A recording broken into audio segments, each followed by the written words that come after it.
Good morning everyone, welcome to another episode of To The Point. Today's topic of discussion is India's fire safety regulations. First of all, let's see why is it in the news. Recently, two deadly fire incidents, one at Rajkot Gaming Zone, Gujarat and another at Newborn Baby Care Hospital has again raised questions on the safety of public buildings and venues. In both incidents, the focus is on fire certification by the authorities, the issue of no objection certificates, and the failure of authorities to take cognizance of illegalities happening in full public view. Now let's discuss about fire regulations in India. Fire services in India come under the 12th schedule of the Constitution under the provisions of Article 243W of the Constitution. The performance of functions listed in the 12th schedule comes under the domain of municipalities. Presently, fire prevention and firefighting services are organized by the concerned states, union territories, and urban local bodies. In view of the shortcomings in the fire services in different states of the country and the need to upgrade it, the Government of India in 1956 formed a Standing Fire Advisory Committee under the Ministry of Home Affairs. Now moving on to major laws governing fire safety. Part 4 of the National Building Code of India 2016 is titled Fire and Life Safety.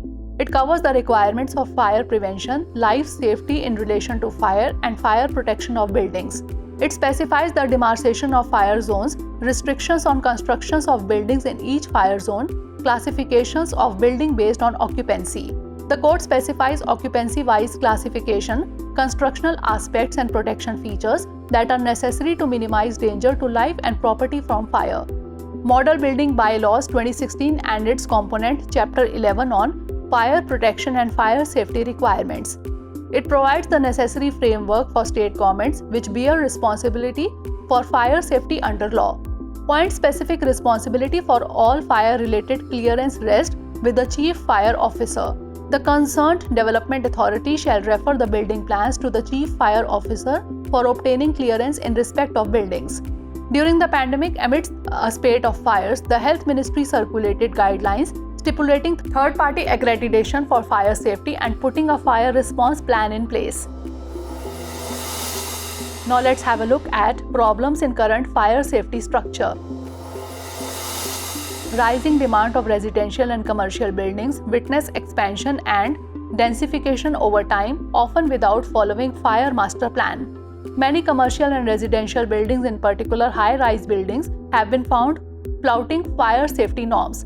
Many occupiers or societies do not bother to conduct regular maintenance of the fire prevention systems installed in their buildings.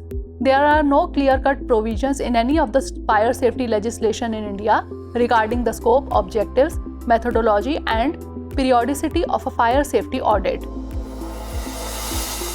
Now lastly, moving on to the way forward. Tightening the implementation of the provisions of the Building Code and the Model Building Bylaws is imperative. Full accountability by the state and enforcement agencies is vital. Fire safety audit should be made mandatory for all over India, and the audit work should be entrusted to third-party agencies who have expertise in it. Hazard identification and risk assessment can be focused to identify potential hazards.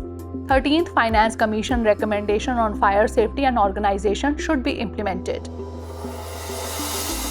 Now is the time for practice question. Fire services in India comes under which schedule of the Indian Constitution? 9th schedule, 10th schedule, 11th schedule or 12th schedule? Send the answer of this question in the comment section. Stay tuned for the next episode. Thanks for watching. Have a great day. For more informative content, like, share and subscribe, and do not forget to press the bell icon to get the notifications.